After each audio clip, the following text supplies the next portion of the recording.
Hi sir, నా పేరు ఫరీద్ అండి, రీజనింగ్ ఫ్యాకల్టీ అండ్ అర్థమెటిక్ అండి, షార్ట్కట్ ఎక్స్పర్ట్ అండి. ఇప్పుడు జరుగుతున్నటువంటి ఎన్టీపీసీ కానివ్వండి, లేకపోతే యూజీసీ నెట్, ప్రతి ఎగ్జామ్స్కి ఏదైనా సరే మీరు రాయాలనుకుంటే మనకు ఎగ్జామ్ పాయింట్ ఆఫ్ వ్యూ ముఖ్యంగా కావాల్సింది షార్ట్ కట్స్ అండి. అంటే షార్ట్ కట్స్ అంటే మనం సపరేట్ క్రియేట్ చేస్తారంటే ఒక్కొక్కరు ఒక్కొక్క మెథడ్లో యూజ్ చేస్తూ ఉంటారు. ఫర్ ఎగ్జాంపుల్ మీకు ఉన్నటువంటి 200 మార్క్స్ ఒక పేపర్ ఇచ్చారనుకోండి ఎగ్జామ్ పాయింట్ ఆఫ్ వ్యూలో, దాన్ని 120 మినిట్స్ మీరు సాల్వ్ చేయాల్సి ఉంటుంది. అంటే 120 మినిట్స్లో మీరు ఒక ప్రాబ్లమ్ని సాల్వ్ చేయాలి అంటే ప్రతి 36 సెకండ్లకి ఒక క్వశ్చన్ మీరు క్లియర్ చేయాల్సి ఉంటుంది. అంటే 36 సెకండ్స్లో మీరు ఒక క్వశ్చన్ని చదవడం, దాన్ని అర్థం చేసుకోవడం, మళ్ళీ దీన్ని ఆన్లైన్లో కానీ ఆఫ్లైన్లో కానీ ఒక రౌండ్ చేయడం అంటే పాసిబుల్ అవుతుందా అంటే గవర్నమెంట్ పాసిబుల్ అవుతుందని ఇచ్చాడంటే దానికి ఏదో ఒక షార్ట్ కట్ ఉంటుంది కదా.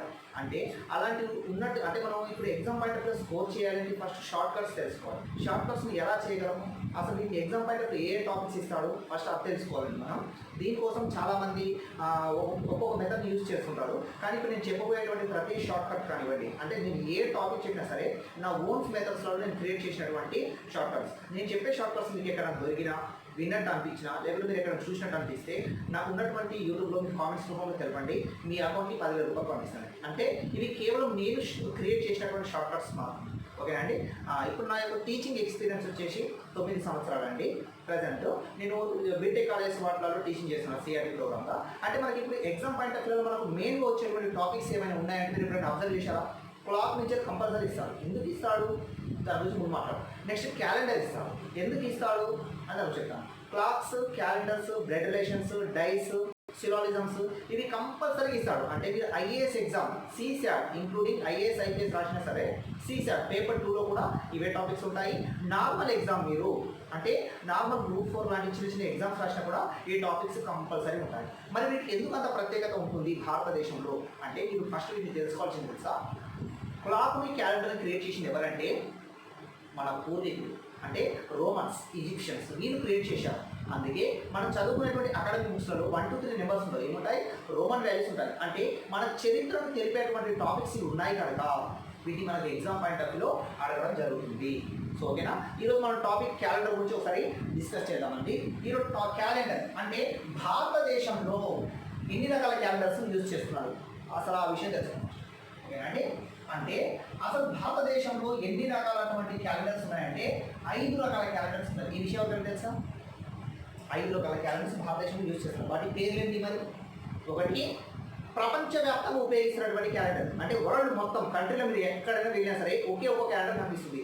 దాని పేరే గ్రెగోరియన్ క్యాలెండర్. ఏ క్యాలెండర్ అంటే? గ్రెగోరియన్. ఓకేనా. నెక్స్ట్ మనం యూజ్ చేస్తున్న అంటే కేవలం భారతదేశంలో మాత్రం ఉపయోగించేటువంటి క్యాలెండర్ ఏంటంటే శక క్యాలెండర్. దీన్ని సెంచనరీ క్యాలెండర్ అంటారు, శక. ఓకేనా. నెక్స్ట్ భారతదేశంలో మాత్రం ఉపయోగించే ఇంకొక క్యాలెండర్ కూడా ఉంది. కొన్ని ఇస్లామిక్ కంట్రీస్ దేశాలు కూడా యూజ్ చేస్తున్నాయి. ఆ దేశాలు ఏంటంటే ఇస్లామిక్ కంట్రీ దేశాలు యూజ్ చేసిన క్యాలెండర్ పేరు వచ్చేసి ఇస్లామిక్ క్యాలెండర్. ఓకేనా. ఇవి కాకుండా అంటే మనకి ఇప్పుడు ఎన్ని వచ్చాయి మొత్తం? గ్రెగోరియన్ వచ్చింది, నెక్స్ట్ శక వచ్చింది, శక అంటే హిందూ క్యాలెండర్. నెక్స్ట్ ఇస్లామిక్ వచ్చింది, ఇస్లామిక్ అని ముస్లిం దేశానికి సంబంధించింది. నెక్స్ట్ డైచి, పాచి అని ఉంటుంది. అంటే డైచి అంటే గవల రూపంలో తెలియజెప్పేది, పాచి అంటే మనకు ఒక కార్డ్స్ రూపంలో ఏర్పాటు చేసేటువంటి క్యాలెండర్స్. అంటే భారతదేశంలో ఎన్ని క్యాలెండర్స్ను ఉపయోగిస్తున్నారు ప్రజెంట్ అంటే కేవలం 3 క్యాలెండర్ని ఉపయోగిస్తున్నారు.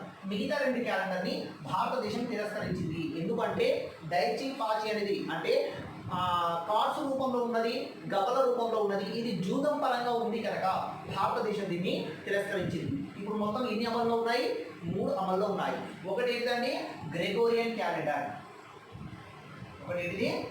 Gregorian calendar. నెక్స్ట్ ఏంటిది? శక క్యాలెండర్. నెక్స్ట్ ఏంటిది? శక. 3 ఏంటిది? Islamic calendar. ఓకేనా. ఇప్పుడు ఈ 3 క్యాలెండర్ భారతదేశం అంటే గ్రెగోరియన్ క్యాలెండర్ ప్రపంచం మొత్తం ఉపయోగిస్తుంది. దీనికి ఇంకో పేరుంది బ్రిటిష్ క్యాలెండర్. శక క్యాలెండర్ దీనికి ఇంకొక పేరుంది హిందూ క్యాలెండర్. నెక్స్ట్ ఇస్లామిక్ పేరు, ఇస్లామిక్ అంటే ముస్లింకి సంబంధించింది. ఓకేనండి. అంటే మొత్తం భారతదేశంలో ఉన్నటువంటి ఈ 3 క్యాలెండర్ అమల్లో ఉన్నాయి. ఈ 3 క్యాలెండర్లు మీరు ఏ ఆన్సర్ చేసినా సరే ఒకే రకంగా వస్తుంది. కానీ ఇప్పుడు మనం చూద్దాం. గ్రెగోరియన్ క్యాలెండర్కు ఒక కోడ్ వేరే ఉంటుంది.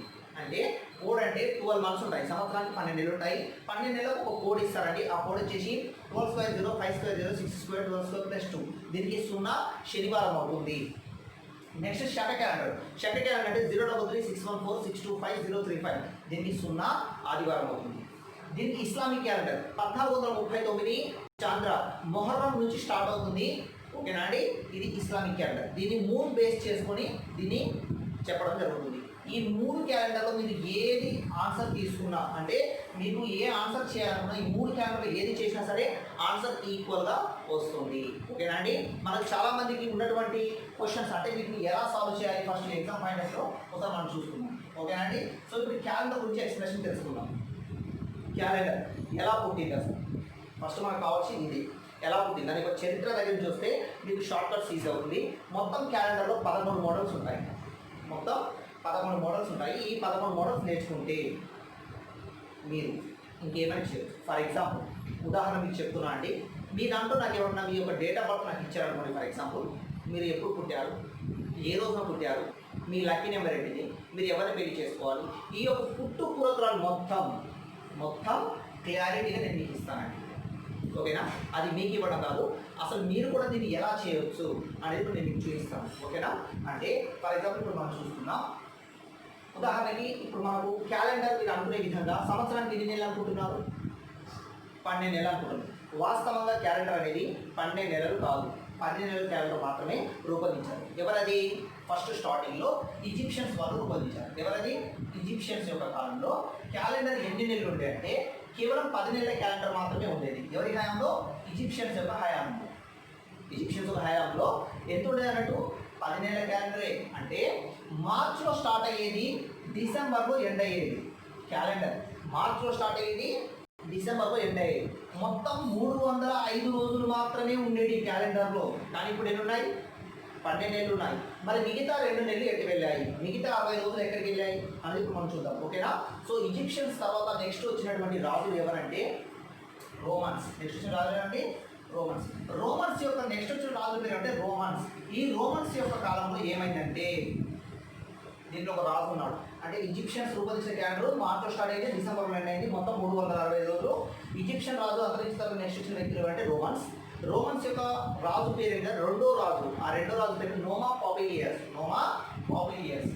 పాపిలియస్ అనే వ్యక్తి ఏం చేశాడంటే ఒక మంత్ని క్రియేట్ చేశాడు. ఆ మంత్ పేరు ఏంటంటే ఫెబ్. ఏమంటే ఫెబ్. అసలు ఫెబ్ అంటే ఏంటి తెలుసా, లాటిన్ వర్డ్లో ఫెబ్ అంటే స్నో అని అర్థం. ఉదాహరణకు మీకు చూపిస్తున్నాను. రోమ్ నగరంలో అంటే ప్రపంచంలో అన్ని దేశాల అంటే రోమ్ నగరానికి ఒక ప్రత్యేకత ఉంది. ఆ ప్రత్యేకత ఏంటంటే మీరు ఈటీవీ న్యూస్ చూసినట్లయితే అప్పుడప్పుడు మనకు న్యూస్లో వస్తుంది ఏమని, రోమ్ నగరంలో మళ్ళీ మంచు వర్షం ప్రారంభమైంది. అంటే మొట్టమొదటిసారిగా మంచు వర్షం ప్రారంభమైంది రోమ్ నగరంలో స్టార్ట్ అవుతుంది. అంటే మొత్తం కప్పబడిపోతాయి, ఇల్లు మొత్తం స్నోతోటి కప్పబడుతుంది. మంచు వర్షం కాదండి, అది స్నో. అయితే అలా రాజు ఏం చేశాడు, నోమా పాపిలియస్ అనే వ్యక్తి ఏం చేశాడు అంటే మన రాజ్యంలో ప్రజలు బయటికి వచ్చి పనిచేసే పరిస్థితులు లేరు, ఈ మంత్ మొత్తం ఇంట్లోనే ఉంటున్నారు కనుక నేను దీన్ని హాలిడేగా ప్రకటిస్తున్నాను అని చెప్పేసి ఆ నోమా పాపిలియస్ అనే వ్యక్తి ఏం చేశాడంటే ఫెబ్ అనే మంత్ని తీసుకొచ్చాడు. ఫెబ్ అంటే లాటిన్ వర్డ్లో స్నో అని అర్థం. ఓకేనా, ఇది మీరు అనుకునే విధంగా ఇది 28 రోజులు 29 రోజులు అని చెప్పేసి చాలామంది అపోహపడుతున్నారు. వాస్తవంగా ఇది 28 29 రోజులు కాదు, ఇది 30 రోజులు. మరి ఇది 28 29గా ఎలా మారింది దీనికోసం చూద్దాం. ఓకేనా, నెక్స్ట్ వచ్చిన వ్యక్తులు ఎవరంటే రోమ్స్ తర్వాత నెక్స్ట్ వచ్చినటువంటి వ్యక్తులు ఎవరు అంటే జూలియన్ సీజర్.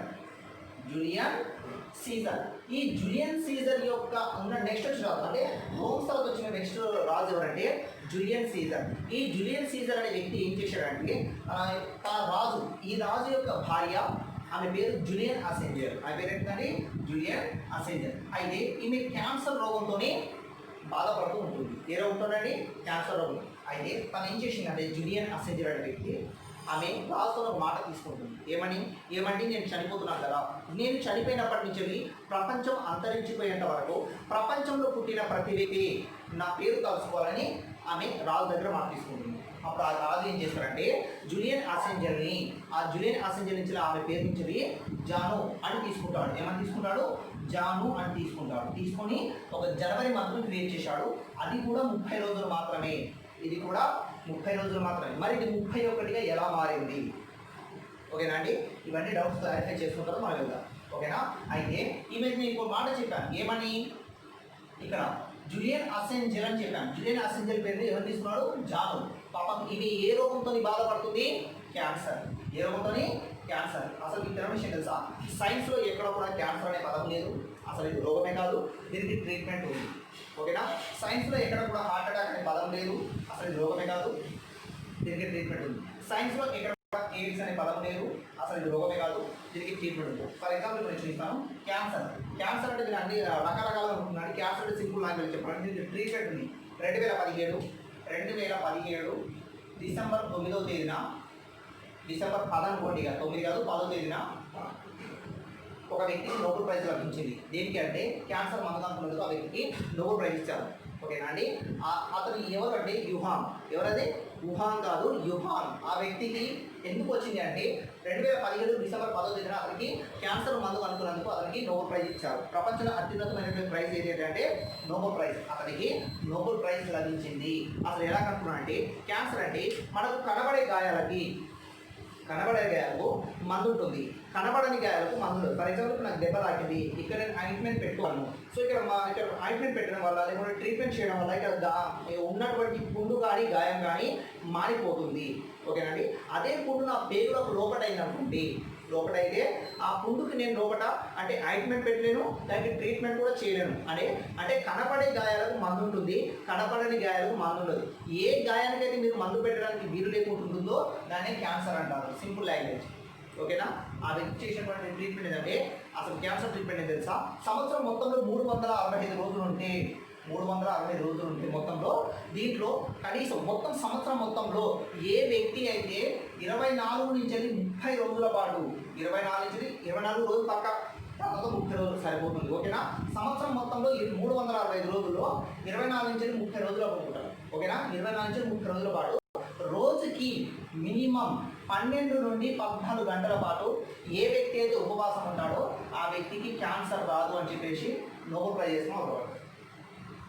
అంటే దాని అర్థం ఏంటిది అంటే సంవత్సరం మొత్తంలో ఏ వ్యక్తి అయితే 365 రోజుల నుంచి మొత్తం సంవత్సరం మొత్తం 365 రోజులలో 24 నుంచి 30 రోజుల పాటు 24 కంపల్సరీ మ్యాండేటరీ, తర్వాత 30 రోజులు సరిపోతుంది. ఓకేనా? 24 నుంచి 30 రోజులు రోజుకి 12 నుండి 14 గంటల పాటు ఏ వ్యక్తి అయితే ఉపవాసం ఉంటాడో, అంటే ఎటువంటి ఆహారం తీసుకోకుండా మంచినీళ్ళు తీసుకోకుండా ఏ వ్యక్తి అయితే ఉపవాసం చేస్తాడో ఆ వ్యక్తికి క్యాన్సర్ రాదు అని చెప్పేసి అది నోబెల్ ప్రైజ్ చేసుకుని అవతపడ్డాడు. అసలు అది ఎందుకు వచ్చింది అంటే ఫర్ ఎగ్జాంపుల్ మన పెద్ద పేగులు ఇలా ఉన్నాయనుకోండి, మనకి ఇక్కడ ఉన్నటువంటి పేగు ఒక గాయమైంది అంటే ఒక పుండు అయింది, ఇది క్యాన్సర్ అంటారు. ఓకేనా? సో ఇప్పుడు మనకు ఉన్నటువంటి 12 నుంచి 14 గంటల పాటు ఉపవాసం ఉండడం వల్ల దీనికి ఒక లాజిక్ ఉంది. లాజిక్ ఏంటంటే మనకు అప్పుడప్పుడు మీరు బ్రష్ చేసినప్పుడు సైడ్లో అప్పుడు ఒకటి లిక్విడ్ వస్తుంది చేదుగా, మీకు గుర్తుందా? దానికి ఫర్ ఎగ్జాంపుల్ మీకు మన అర్థమైన గుర్తులు చెప్పుకుంటే ఒక యాసిడ్ అనుకోండి, అప్పుడప్పుడు చెప్పినాడు ఇలా బ్రష్ చేసుకున్నప్పుడు పుల్లగా వస్తుంది. ఆ యాసిడ్ ఏం చేస్తుందంటే మీరు ఎప్పుడైతే 9 గంటల పాటు ఆహారం తీసుకోకుంటారో అప్పుడు యాసిడ్ రిలీజ్ అయిపోతుంది. అదేం చేస్తుంది? యుద్ధం ప్రారంభిస్తుంది బాడీ మీద, వెళ్ళి ఆహారాన్ని తీసుకురా. అది ఏమవుతుంది? బాడీ మొత్తం విషపూరితం అవుతుంది. అప్పుడు అది ఏం చేస్తుందంటే ఈ యాసిడ్ మొత్తం ఆహారాన్ని వెతుకుంటూ పరిగెత్తుతుంది. ఇప్పుడు నేను గోడను గుద్దితే పగలదు, అదే నేను ఒక అద్దంలో దీన్ని గుద్దితే పగిలిపోతుంది. ఎందుకంటే అది గట్టి ప్రాంతము, ఇది మెత్తటి ప్రాంతం. అలాగే మనకు ఉన్నటువంటి యాసిడ్ ఏం చేస్తుంది? గట్టిగా ఉన్నటువంటి ప్లేగులకు హోల్డ్ చేయలేదు. కానీ ఇక్కడ పుండు అంటే ఏంటిదంటే పుండు మీన్స్ ఏంటిదన్నట్టు అది ఒక గాయం. ఆ గాయం ఒక అర్థం ఏంటిది? చెడిపోయిన మాంసం మీద బయటికి రావడమే కదా. అయితే ఆ చెడిపోయినటువంటి మాంసాన్ని ఈ యాసిడ్ ఏం చేస్తుందంటే తినేస్తుంది. అంటే పుండు పోయిందంటే ట్రీట్మెంట్ అయినట్టే కదా. ఎస్, అందుకే ప్రతి సంవత్సరం మ్యాండేటరీగా సంవత్సరం 365 రోజులలో ముస్లిమ్స్కి రంజాన్ పండుగను ఏర్పాటు చేయడం జరిగింది. దీని యొక్క మీనింగ్ ఏంటంటే క్యాన్సర్ ట్రీట్మెంట్ ఏంటంటే ఫాస్టింగ్ ఉండదు. అందుకే కంపల్సరిగా ముస్లిమ్స్ ప్రతి సంవత్సరం 30 రోజుల పాటు ఉపవాసం ఉండాల్సింది. పొద్దున్న 4 గంటలు తిన్నారనుకోండి, సాయంత్రం 7 గంటలకు సరిపోతుంది కదా. 12 నుంచి 14 గంటల పాటు ఏం తినకుండా ఉంటారో ఆ వ్యక్తి క్యాన్సర్. మరి ముస్లిమ్స్ వాళ్ళే ఉంటారు, మరి మిగతా క్యాన్సర్ లేదంటే ఎందుకు లేదు? ఉంది కదా. హిందూస్లలో కూడా ఒకటి ఉంది, ఏంటంటే స్వామి మాల వేయడం. ఏదో ఒక మాల, ఆంజనేయులు సంథింగ్ ఏదో ఒక మాల వేస్తారు కదా. స్వామి మాల మినిమం 42 డేస్ వేస్తారు. ఎన్ని రోజులు వేస్తారు? 42 డేస్. మరి 42 డేస్ ఎందుకు సార్? మీకు 30 రోజులు అయితే మాకు 42 రోజులు ఎందుకు అంటే ఇంకా 12 రోజులు ఎందుకు ఎక్స్ట్రా అవుతుంది అంటే మీరు మధ్యాహ్నం పూట అల్పాహారం భుజిస్తారు కనుక ఇంకొక 12 రోజులు ఎక్స్ట్రా అవుతుంది. ఇది దీని వెనక ఉన్నటువంటి ఒక చరిత్ర. ఇది క్యాన్సర్ ఉన్నటువంటి ఒక చరిత్ర. ఓకేనా? దీని నుంచి పక్కన పెడదాం, కొంచెం పెద్ద టాపిక్ ఇది, కొంచెం ముందుకెళ్దాం. ఓకేనా? ఏంటిదంటే ఇప్పుడు మనకు కావాల్సింది ఏంటి? జూలియన్ అసెంజర్ పేరు మీద జాను క్రియేట్ చేశాడు. అంటే మీరు అనుకున్న విధంగా ఏంటిది అన్నట్టు ఫిబ్రవరి 28 లేదా 29 రోజులు మాత్రమే ఉండాలి. కానీ ఇక్కడ ఎన్ని రోజులు ఉంది? 30 రోజులు ఉంది. అసలు ఎందుకు ఉంది? జనవరి మీ లెక్క ప్రకారం ఎన్ని రోజులు ఉండాలి? 31 ఉండాలి. కానీ ఇక్కడ ఎన్ని ఉన్నాయి? 30 ఉన్నాయి. మరి 31 ఎలా మారింది? ఇది 28, 29 ఎలా మారింది? ఓకేనా. ఇప్పుడు దీని తర్వాత నెక్స్ట్ వచ్చిన వ్యక్తి ఎవరు అంటే మనకు అగస్టిన్. ఎవరది? అగస్టిన్. ఆ అగస్టిన్ అనే వ్యక్తి ఏం చేశాడంటే, ఓకేనా, అగస్టిన్ అనే వ్యక్తి ఏం చేశాడంటే మనకి లీప్ ఇయర్ అంటే Saka calendar, Islamic calendar, Gregorian calendar మూడు మెర్జ్ అయ్యే విధంగా ఒక టెక్నిక్ అంటే ఒక ప్లాన్ ఉపయోగించాడు. అతను ఉపయోగించినటువంటి ప్లాన్ బేస్ చేసుకుని వచ్చిందే లీప్ ఇయర్. అప్పుడు ఏమైంది, జనవరిని 1 తీసుకెళ్ళాడు, నెక్స్ట్ ఫిబ్రవరి 2 తీసుకెళ్ళాడు. అప్పుడు ఏమైంది, ఇది 30 రోజులు, ఇది 30 రోజులు, ఇది కూడా 30 రోజులే. అప్పుడు మనం దీన్ని 28 చేయాలి, దీన్ని 31 చేయాలి, దీన్ని 31 చేయాలి. మనం చేయడం కాదు, వాళ్ళు చెప్పింది మనం ఎలా చేస్తాం చూద్దాం. ఓకేనా. అలా మన క్యాలెండర్ ఎన్ని నెలలుగా రూపొందించింది? 365 రోజులుగా రూపాంతరం చెందింది. ఇది దీని వెనక ఉన్నట్టు చిన్న చరిత్ర. ఇక చాలా పెద్ద ఉన్నది, ఎక్స్ప్లెనేషన్ చేసుకుంటూ వెళ్దాం. ఓకేనా. సో ఇప్పుడు మనం దీని దగ్గరకు వద్దాం. ఏంటిది, ఇక్కడి నుంచి మనకు ఇప్పుడు క్యాలెండర్ క్రియేట్ చేసిన తర్వాతకి మనకు కావాల్సింది ఏంటంటే అసలు వీటిని మార్చింది ఎవరు, ఎందుకు మార్చారు, దేనికోసం. ఓకేనా. ఇది చూద్దాం ఫస్ట్. ఇప్పుడు మనం దేని గురించి మాట్లాడితే గ్రెగోరియన్ క్యాలెండర్ గురించి మాట్లాడుతున్నాం. ఏ క్యాలెండర్ అనేది? Gregorian calendar. Gregorian calendar. Gregorian calendar పుట్టింది ఎప్పుడు? దీంట్లో చరిత్ర ఉంటుంది కదా. దీని ఇంకొక పేరుది బ్రిటిష్ క్యాలెండర్. బ్రిటిష్ క్యాలెండర్ ఎందుకు అంటున్నారు సార్ దీన్ని అంటే, ప్రపంచం మొత్తం ఉపయోగిస్తున్నటువంటి క్యాలెండర్ ఏదంటే గ్రెగోరియన్. ఉదాహరణ చూపించాలా, మీ ఇంట్లో ఉన్నటువంటి క్యాలెండర్ కూడా గ్రెగోరియన్ క్యాలెండర్, మీ మొబైల్లో ఉన్నటువంటి క్యాలెండర్ కూడా గ్రెగోరియన్ క్యాలెండర్. అందుకే మన పూజారులు అంటే ఫర్ ఎగ్జాంపుల్ ఇప్పుడు మనం చూపిస్తాను, December 31 కానీ January 1 కానీ మన హిందూ సాంప్రదాయం ప్రకారం కొత్త సంవత్సరం కాదు. అది ఏ సంవత్సరం?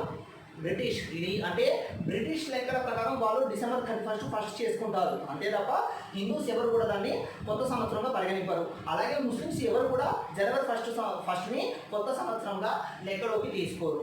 ఓకేనా. ఇది బ్రిటిష్ క్యాలెండర్ ప్రపంచం మొత్తం ఉపయోగిస్తుంది. మన దరిద్రానికి దీన్ని మనం కూడా ఉపయోగిస్తున్నాం. ఓకేనా. నెక్స్ట్ దీన్ని పుట్టింది ఎప్పుడు, అసలు ఇది ఎవరు క్రియేట్ చేశారు, ఎవరు క్రియేట్ చేశారు? ఇది పుట్టింది ఎప్పుడు అంటే 01/01/01. ఏ రోజు పుట్టింది అంటే సోమవారం రోజు పుట్టింది. ఏ రోజు పుట్టింది? సోమవారం, మండే రోజు పుట్టింది. ఉదాహరణ గురించి చెప్పనా అంటే 01/01/01 అంటే 01 అంటే తేదీ, 01 అంటే నెల, 01 అంటే సంవత్సరం. ఆ వ్యక్తి ఎలా రూపొందించాడు, అతను ఏమనుకోలేదు. ఫస్ట్ ఎగ్జాంపుల్ 01/01/01 స్టార్ట్ చేశాడు. అలా స్టార్ట్ చేసి ప్రపంచం అంతరించిపోయేంత వరకు ఎలా చేయొచ్చు, ఎలా కనుక్కోవచ్చు అని రూపొందించినటువంటి ఒక మెజర్మెంటే క్యాలెండర్. ఓకేనా. ఇది ఎప్పుడు పుట్టింది? సోమవారం పుట్టింది. పుట్టింది ఎప్పుడు? సోమవారం. కానీ స్టార్ట్ చేసింది ఎప్పుడు తెలుసా? శనివారం. అదేంటిది, పుట్టింది మరి సోమవారం అయితే శనివారం ఎందుకు స్టార్ట్ చేసారు? అదే కదా లాజిక్.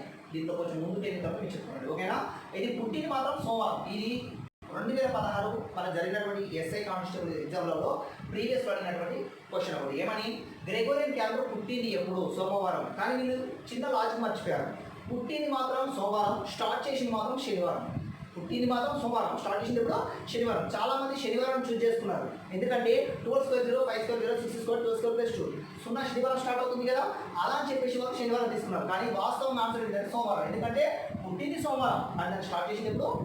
శనివారం. ఓకేనా. దీన్ని పక్కన పెట్టడం. అయితే గ్రెగోరియన్ క్యాలెండర్ తర్వాతకి మనకు ఈ పాయింట్స్ దొరికినాయి. నెక్స్ట్ మనకు కావాల్సింది ఏంటంటే శక క్యాలెండర్. ఏ క్యాలెండర్? శక. దీనికి ఇంకో పేరు ఉంది హిందూ క్యాలెండర్. ఏ క్యాలెండర్? హిందూ క్యాలెండర్. దీనికి ఇంకో పేరు ఏంటంటే హిందూ క్యాలెండర్. హిందూ క్యాలెండర్ అంటే ఎందుకు అన్నారు అంటే ఇప్పుడు నేను చూపిస్తాను. మనకు ఉన్నటువంటి హిందూ క్యాలెండర్ని అంటే మనకు కొత్త సంవత్సరంగా పరిగణించడం జరుగుతుంది. అది ఎప్పటి నుంచి పరిగణింపదిస్తారు అంటే అది ఉగాది పండుగ నుంచి తీసుకుంటారు. ఏ పండుగ? ఉగాది. ఎస్. ఏ పండుగ నుంచి? ఉగాది నుంచి మన కొత్త సంవత్సరం స్టార్ట్ అవుతుంది. ఏది? హిందూ క్యాలెండర్ ఎప్పుడు స్టార్ట్ అవుతుంది అంటే ఉగాది నుంచి స్టార్ట్ అవుతుంది. ఆ ఉగాది అంటే డేట్ ఒకటి ఉండాలి. డేట్ ఉండాలి కదా. అది ఎప్పుడు అంటే 22వ తారీఖు 3వ నెల 78 అంటే క్రీస్తు శకం బీసీ. అంతే కదా, బిఫోర్ క్రీస్తు. ఎప్పుడు అది? 22/3/78 బీసీ. 22వ తారీఖు 3వ నెల 78 క్రీస్తు శకంలో మొట్టమొదటిసారిగా ఉగాది పండుగను ప్రారంభించడం జరిగింది. ఓకేనా. అయితే ఇక్కడ ఒక లాజిక్ ఉంది. ఇది ఏంటిదంట, సాధారణ సంవత్సరం అయితే ఈ పండుగ 22వ తారీఖు స్టార్ట్ అవుతుంది. అదే లీప్ సంవత్సరం అయితే 21న స్టార్ట్ అవుతుంది. అదేంటిది, లీప్ సంవత్సరం అంటే 29 రోజులు ఉండాలి కదా, అంటే ఒక రోజు పెరగాలి కదా. మరి ఇక్కడ ఎందుకు ఏమవుతుంది? తగ్గుతుంది.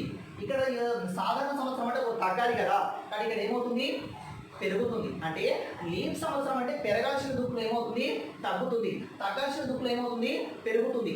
ఈ వ్యత్యాసాన్ని గమనించినటువంటి వ్యక్తి ఎవరు అంటే అగస్టిన్. అది ఎలా గమనించాడో నేను మీకు కొంచెం ముందు చూపిస్తాను. ఓకేనా అండి? రైట్. ఇప్పుడు మనం ఒక పని చేద్దాం. ఏది? ఉగాది. ఉగాది అంటే ఏంటి? ఫస్ట్ ఉగాది అంటే ఏంటి ఫస్ట్ తెలుసు. ఉగాది అంటే యుగానికి నాంది. ఉగాది అంటే ఏంటండి? యుగానికి నాంది. అసలు ఉగాది పండుగ ఎలా పుట్టింది ఇప్పుడు నేను చూపిస్తాను. ఉగాది అంటే యుగానికి నాంది. యుగానికి నాంది అంటే ఏంటంటే మన తలరాతలు రాసేటువంటి వ్యక్తి ఎవరు అంటే బ్రహ్మ. తలరాతలు రాసే వ్యక్తి ఎవరు? బ్రహ్మ. అయితే ఆ బ్రహ్మ దగ్గర ఉన్నటువంటి ఒక తలరాతలు రాసేటువంటి గ్రంథాన్ని సోమకాసుడు అనే రాక్షసుడు దొంగిలిస్తాడు. ఎవరు దొంగిలిస్తారు? సోమకాసుడు అనే రాక్షసుడు దొంగిలించి వెళ్ళి సముద్రపు అడుగు భాగాన దాచుకుంటాడు. ఎవరి వ్యక్తి? సోమకాసుడు అనే రాక్షసుడు బ్రహ్మ దగ్గర ఉన్నటువంటి ఆ యొక్క గ్రంథాన్ని దొంగిలించి సముద్రపు అడుగు భాగాన దాచుకుంటాడు. అయితే ఆ సోమకాసుడు అనే రాక్షసుడు చాలా పవర్ఫుల్. ఇతన్ని సంహరించే అంటే ఇతన్ని చంపేటువంటి ఒక కెపాబుల్ అనేటువంటి వ్యక్తి ఎవరు అంటే ఒకే ఒక్క వ్యక్తి. ఎవరది అంటే మనకు ఉన్నటువంటి విష్ణుమూర్తి. అతను ఏం చేస్తాడంటే మత్స్య రూపంలో, ఏ రూపంలో వెళ్తాడు?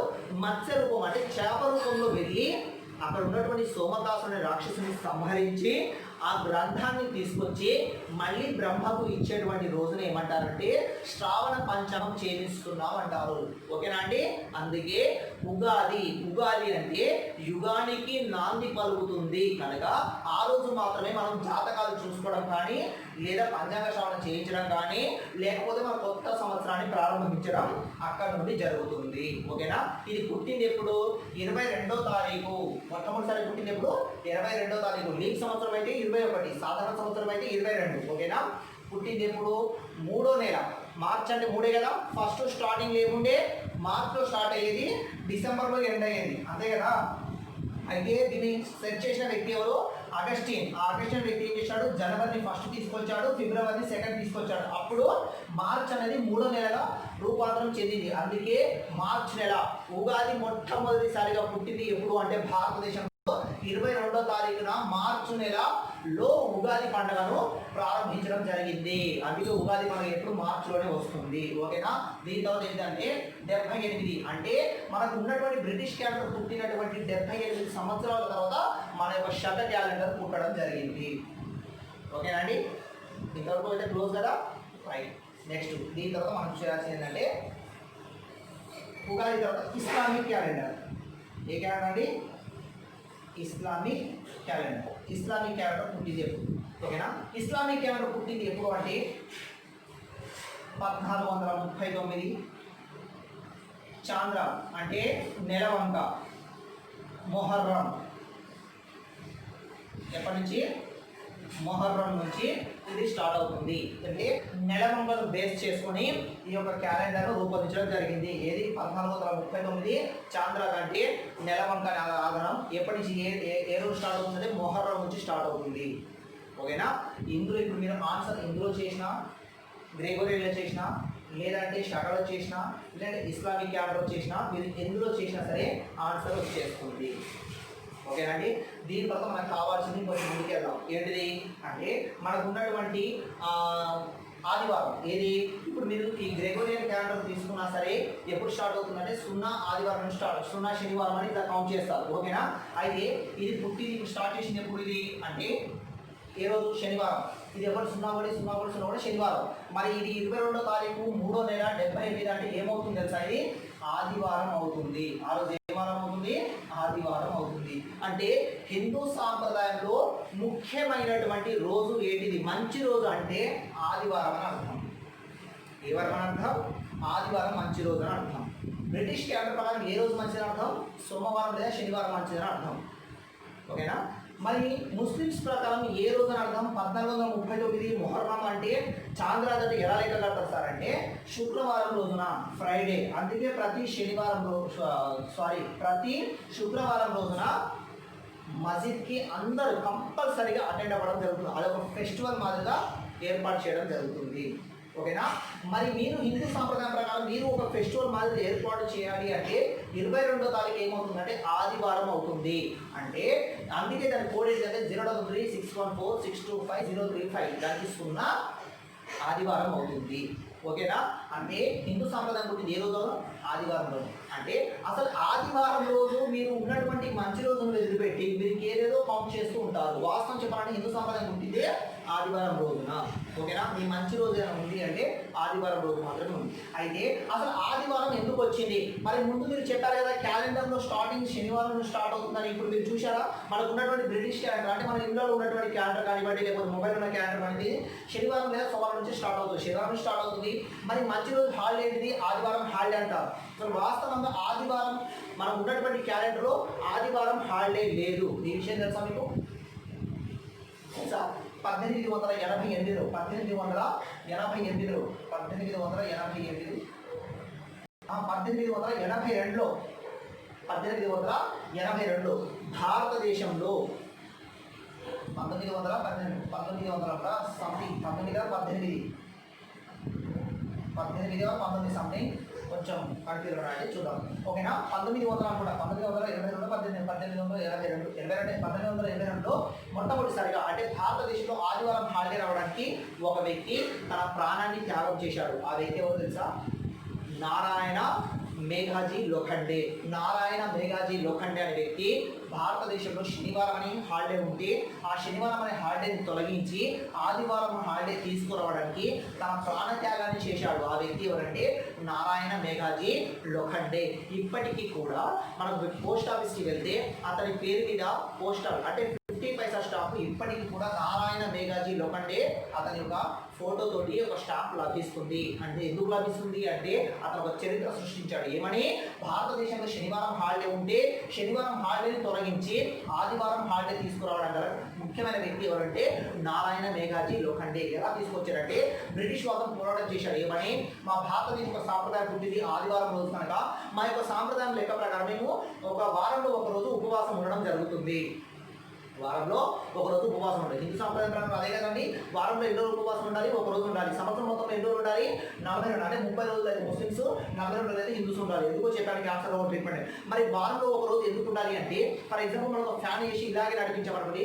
అలాగే 1 వీక్ ఉంచితే ఏమవుతుంది? హీట్ వల్ల కాలిపోతుంది. అంటే ఏ వస్తువు కూడా అంటే 3 పూటలు తినడం వల్ల మన పెద్ద వ్యక్తులు అంటారు అజీర్తి చేస్తుంది, ఎక్కువగా ఏది తినకూడదు అంటారు. అంటే దానికి ఉదాహరణ ఏంటి తెలుసా?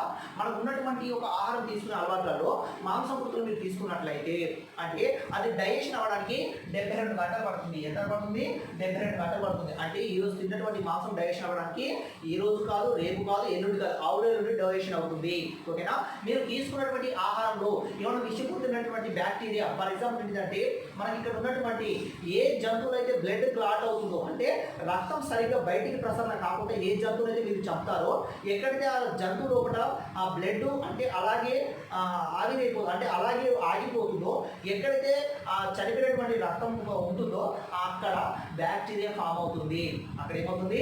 బ్యాక్టీరియా ఫామ్ అవుతుంది. అలా బ్యాక్టీరియా ఫామ్ అయ్యి ఏం చేస్తుందంటే మీరు భుజించినటువంటి ఆహారం మొత్తం ఉంటుంది కదా ఆ మాంసం లోపల వెళ్ళడం వల్ల సరైన మోతాదులో మీరు ఉడకబెట్టకపోవడం వల్ల ఆ రక్తంలో ఉన్నటువంటి బ్యాక్టీరియా ఏం చేస్తుంది? మీ యొక్క లోపలికి వెళ్ళిన తర్వాత దీన్ని ఏమంటారంటే ఈ యొక్క పేగు చివర ఉంటుంది. దీన్ని ఉండుకము అంటారు. దీన్ని ఏమంటారు? ఉండుకము అంటారు. ఈ ఉండుకాన్ని ఏం చేస్తారు? మీరు భుజించినటువంటి ఆహారం మొత్తం డైజెషన్ అవ్వడానికి మాంసం కుదురు 72 గంటలు పడుతుంది. ఆ చివరి రోజున ఇక్కడ ఉండుకం దగ్గర చేరుకుంటుంది.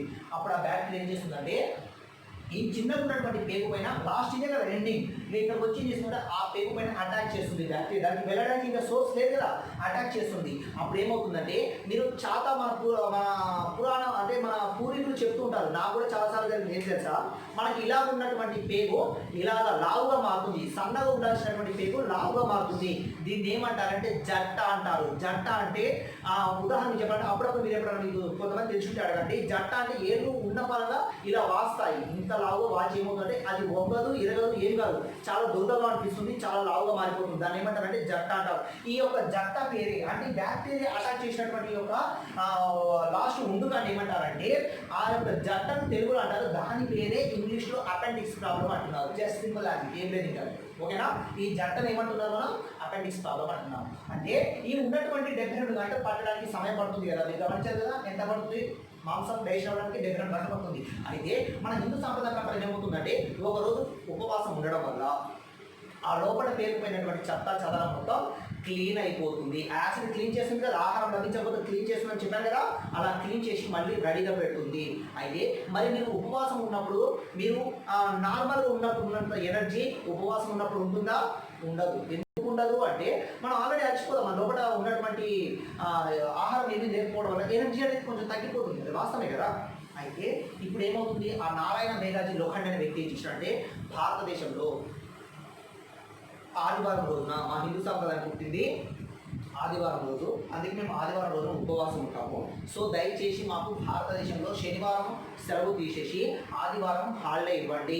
అలా మీరు హాలిడే ఇవ్వడం వల్ల మేము ఉపవాసం ఉండి మా యొక్క పూజలు మేము చేసుకుంటాము. ఉపవాసం ఉండి మీ దగ్గరకు వచ్చి, అప్పుడు బ్రిటిష్ వాళ్ళు మాత్రం పని చేసుకునేవాళ్ళు కదా, మీ దగ్గరికి ఉపవాసం వచ్చి ఉండి మీ దగ్గరకు వచ్చి పనిచేసే పరిస్థితులు మేము లేవు కనుక సో మాకు భారతదేశంలో శనివారంలో హాలిడే తీసేసి ఆదివారం హాలిడే ఇవ్వడని చెప్పేసి అతను బ్రిటిష్ వాళ్ళని పోరాటం చేస్తే 1888లో పోరాటం 82లో పోరాటం చేస్తే అతను చనిపోయిన తర్వాత 1889లో భారతదేశంలో శనివారాన్ని హాలిడే తీసేసి ఆదివారం హాలిడే ప్రకటించడం జరిగింది. ఆ వ్యక్తి ఎవరు అంటే నారాయణ మేఘాజీ లోఖండే. ఇప్పటికీ కూడా తన పేరు మీద పోస్ట్ ఆఫీస్లో స్టాంప్ 50 పైసా స్టాంప్ లభిస్తుంది. ఇది దీని వెనకాల ఉన్నటువంటి చరిత్ర. ఇప్పుడు మీకు అర్థమైందా? అంటే మన హిందూ సాంప్రదాయంలో మంచి రోజు ఏంటిదంటే ఆదివారం. హిందూ సాంప్రదాయం పుట్టిందే ఆదివారం. ఇది దీని వెనకాల ఉన్నటువంటి చరిత్ర. ఓకేనా? అయితే మనకు బ్రిటిష్ క్యాలెండర్ పుట్టింది ఇప్పుడు శనివారం, హిందూ క్యాలెండర్ పుట్టింది ఇప్పుడు ఆదివారం, ముస్లిం క్యాలెండర్ పుట్టింది ఇప్పుడు శుక్రవారం. ఓకేనా? ఇది దీని వెనకాల ఉన్నటువంటి చరిత్ర. ఇప్పుడు మనం ఆదివారం గురించి తెలుసుకున్నాం, ఈ క్యాలెండర్ గురించి తెలుసుకున్నాం. ఇప్పుడు కొంచెం ముందుకు వెళ్దాం. ఓకేనా? సో ఇప్పుడు మనం ఏం చేద్దాం అంటే లీప్ సంవత్సరం దగ్గరికి వెళ్దాం. ఎక్కడైతే లీప్ సంవత్సరం కంటే ముందు ఫస్ట్ మనం ఏం చేద్దామంటే రోజుల దగ్గరికి వెళ్దాం. రోజులు అంటే వారానికి ఎన్ని రోజులు ఉంటాయి, వారానికి ఎన్ని రోజులు ఉంటాయి, మీరు ఎప్పుడు గమనించారు? ఎన్ని రోజులు ఉంటాయి? 7 రోజులే ఉంటాయి. 7 రోజులు ఏం చేయండి, అసలు వారానికి 7 రోజులు ఎందుకు ఉండాలి, అసలు వాటి పేర్లు ఏంటి, దీన్ని మీరు ఎప్పుడైనా గమనించారా? చూడండి, ఇది మూన్, ఇది Mercury, Mercury, next Venus, next sun, next Mars, next Jupiter, next Saturn. చూసారా? అంటే దీని అర్థమైంది moon, Mercury, Venus, sun, Mars, Jupiter, Saturn. మనకు ఉన్నటువంటి పూర్వీకులు గుర్తించినటువంటి గ్రహాలే 7 గ్రహాలు. మరి మన సైంటిస్టులు ఎన్ని గుర్తించారు? 9 గ్రహాలు గుర్తించారు. ఒక దాని పేరు ఏంటిది? ప్లూటో. ఒక దాని పేరు ఏంటంటే ప్లూటో. ఒక దాని పేరు ప్లూటో. ఇంకో దాని పేరు ఏంటంటే నెప్ట్యూన్. ఓకేనా? Pluto and Neptune. దీంట్లో ఏది తీసేశారు? ప్లూటో తీసేశారు. మన పూర్వీకులు గుర్తించిన గ్రహాలు 7 గ్రహాలు, కానీ మన సైంటిస్ట్ ఎన్ని గుర్తించారు? 2 ఎక్స్ట్రా గుర్తించారు. అవి ఏంటి? ప్లూటో ఒకటి, నెప్ట్యూన్ ఒకటి. మరి ప్లూటో, నెప్ట్యూన్లో ఏది తీసేశారు? ప్లూటో తీసేశారు. ఎందుకు తీసేశారంటే గ్రహానికి ఉండాల్సినటువంటి లక్షణం ఏంటి తెలుసా? ఏ గ్రహమైనా సరే తన చుట్టూ తాను తిరుగుతూ సూర్యుని చుట్టూ తిరగాలి. కానీ ఈ గ్రహం ఏం చేస్తుందంట? అడ్డదిడ్డంగా తిరుగుతుందంట. అంటే దీనికి ఒక గ్రహానికి ఉండాల్సిన లక్షణం లేదని చెప్పేసి దీన్ని తిరస్కరించడం జరిగింది. నెక్స్ట్ దీనికి ఇంకొక లక్షణం ఏంటి కదా, దీనికి బ్లింకింగ్ సిస్టమ్ కదా, దీనికి ప్లూటోకి. అంటే బ్లింకింగ్ సిస్టమ్ ఉంటే నక్షత్రం అంటారు తప్ప దీనికి గ్రహం అనరు అని చెప్పేసి దీన్ని కూడా తీసేయడం జరిగింది. అంటే ఇప్పుడు మనకి ఎన్ని ఉన్నాయి? మొత్తం 8 ఉన్నాయి. కానీ మన పూర్వీకులు గుర్తించినవి 7 మాత్రమే. Moon, Mercury, Venus, sun, Mars, Jupiter, Saturn. అది సోమ, శుక్ర, ఆది, సోమ ఉన్నాయి కదా, సోమవారం నుంచి ఆదివారం వరకు ఏవైతే ఉన్నాయో ఇవి 7 మాత్రమే. మరి మీరు ఒక చిన్న లాజిక్ గమనించారా? కొన్ని వేల కోట్ల రూపాయలు ఖర్చు పెట్టి ఆకాశం మీదకి, సూర్యుని మీదకి, చంద్రుని మీదకి ఎక్కడెక్కడికో రాకెట్లు పంపించి ఇన్ని వేల కోట్ల రూపాయలు వాళ్ళు ఖర్చు చేసి ఏదో ప్రయోగాలు చేస్తున్నారు. అంటే మీరు ఎప్పుడన్నా ప్రశ్నించారా? నాసాను కానివ్వండి, గవర్నమెంట్ కానివ్వండి, ఎప్పుడన్నా మీరు ప్రశ్నించారా? ఏమని? మీరు ఇన్ని వేల కోట్ల రూపాయలు ఖర్చు పెట్టి మీరు పైకి రాకెట్స్ పంపిస్తున్నారు, చంద్రుడి మీదకి, సూర్యుడి మీదకి పంపిస్తున్నారు, దానివల్ల మానవాళికి ఉపయోగం ఏమిటి? కొన్ని వేల కోట్ల రూపాయలు. ఒకవేళ అది ఫెయిల్ అయినట్లయితే కొన్ని వేల కోట్ల రూపాయలు నష్టపోతూ ఉంది. అది పేదలకు పంచవచ్చు కదా, ఇక్కడ ఉన్న వాళ్ళకి ఏర్పాటు చేయొచ్చు కదా. ఎప్పుడైనా ప్రశ్నించారా? ప్రశ్నించారు. ఎందుకంటే మన అక్కడ నేర్చుకోవడం ప్రశ్నించారు. ఓకేనా? అంటే ఇలా వేల కోట్ల రూపాయలు వాళ్ళు ఖర్చు పెట్టి సూర్యుడి మీదకి, చంద్రుడి మీదకి, గ్రహాలు అంటే రాకెట్స్ పంపించడానికి ముఖ్య కారణం ఎవరు తెలుసా? కేవలం స్టీఫెన్ హాకింగ్. ఎవరది? Stephen Hawking. మనం ఏం చేశారు? స్టీఫెన్ హాకింగ్ ఎవరు తెలుసా?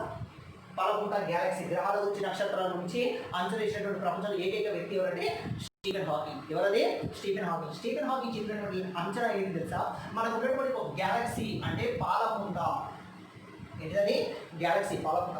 ఒక పాలపుంటలో 1,00,00,000 సుమారు అప్రాక్సిమేట్లీ 1,75,00,000 సంథింగ్, అప్రాక్సిమేట్లీ 1,75,00,000 గ్రహాలు, 1,75,00,000 గ్రహాలు మొత్తం ఉంటాయని చెప్పేసి ఆయన ఇచ్చినటువంటి ఒక అంచనా మాత్రం, ఒక పాలపుంతలో 1,75,00,000 గ్రహాలు ఉంటాయి.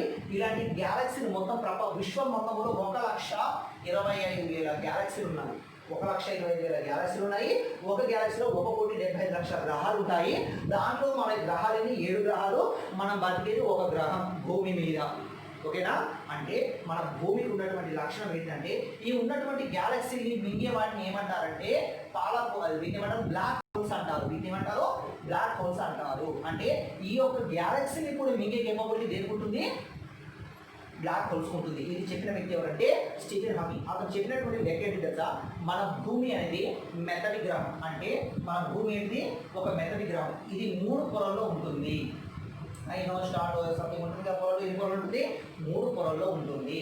అంటే మనకు ఉన్నటువంటి 1,75,00,000 గ్రహాలు అలా ఒక పాలపుంతలో, ఇలాంటి పాలపుంతలు విశ్వం మొత్తంలో 1,25,000 అప్రాక్సిమేట్లీ ఉన్నాయి.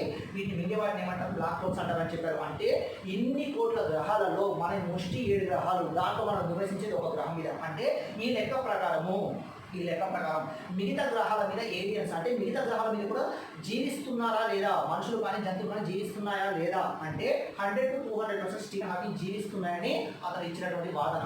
దాన్ని బేస్ చేసుకుని మనకు 2012 కానివ్వండి, అంటే ప్రపంచ వినాశనం కానివ్వండి, లేకుంటే మనకు జరిగినటువంటి అవతార్ మూవీ, అంటే స్టీఫెన్ హాకింగ్ ఇచ్చినటువంటి ఒక స్టేట్మెంట్ను బేస్ చేసుకుని, అంటే మిగతా గ్రహాల మీద జనాలు నివసిస్తున్నారు అని బేస్ చేసుకుని మనకు ఇచ్చినటువంటి స్టీఫెన్ హాకింగ్ ఇచ్చిన స్టేట్మెంట్ బేస్ చేసుకుని జేమ్స్ కెమెరాన్ ఆధ్వర్యంలో వచ్చినటువంటి అద్భుతమైనటువంటి మూవీ ఏదైనా ఉంది అంటే అవతార్. 2002 దాన్ని రూపాంతరించింది. అవతార్ మూవీ అనేది మనకు కళ్ళకు కట్టినట్టు చూపించారు. ఎందుకు అంటే మన యొక్క మానవాళి, మనకు ఉన్నటువంటి భూమి లోపల మనకు లావా ఎక్కువ ఉంది. ఏముంటుందండి?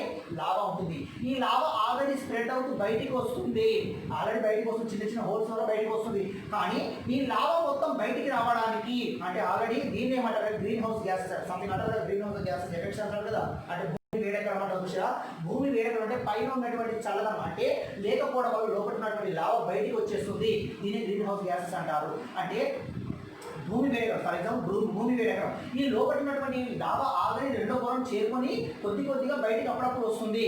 కానీ ఈ మొత్తం బయటికి రావడానికి పట్టే టైం ఎంత అంటే అప్రాక్సిమేట్లీ అక్కడ ఒకటి ఇచ్చాడు. నేను దాన్ని మెన్షన్ చేయదలుచుకోలేదు. ఎందుకంటే అది మెన్షన్ చేస్తాను. నువ్వు ఎలా చెప్పావు అంటే స్టీఫెన్ హాకింగ్ చెప్పినారు కాబట్టి వాళ్ళంతా చదివి ఓకే నీకు ఉండదు, నేను చెప్తే నువ్వు ఎలా చెప్తావు అంటావు. అందుకే సో దాని నెంబర్ నేను ఇవ్వదలుచుకోలేదు. కానీ ఆ నెంబర్ 2000లో 2000 నుంచి 2030 లోపే ఉందని ఇది మాత్రం నేను చెప్పగలను. ఎందుకంటే అది చదివారు కాబట్టి నేను చెప్తున్నాను. 2000 నుంచి 2030 లోపే ఈ భూమికి ఉన్నటువంటి లావా మొత్తం స్ప్రెడ్ అయ్యి భూమి నశించిపోతుంది. ఇది ఒక మెథడి గ్రహం.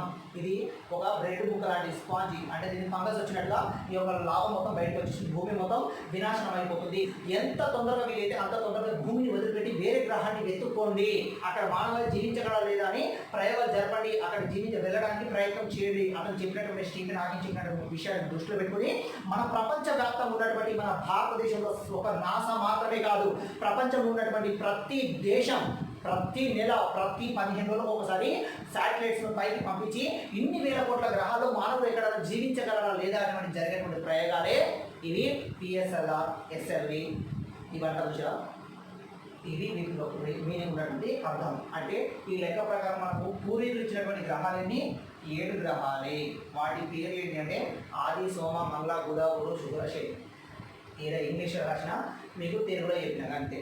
అంటే మన హిందూ సాంప్రదాయం ప్రకారము మొట్టమొదటి దేవుడు ఎవరు అంటే సూర్య భగవానుడు అంటారు. దానికి ఎందుకు అంటారు అంటే సింపుల్ లాజిక్, ఏం లేదు. దాని లాజిక్ ఏంటంటే ఒకసారి చూడండి, ఏ గ్రహమైనా సరే ఇటు 3 గ్రహాలు ఇటు 3 గ్రహాలు ఇంకొకవేళ మీరు డౌన్లో రాసినట్టయితే మధ్యలో సూర్యుడు వస్తాడు.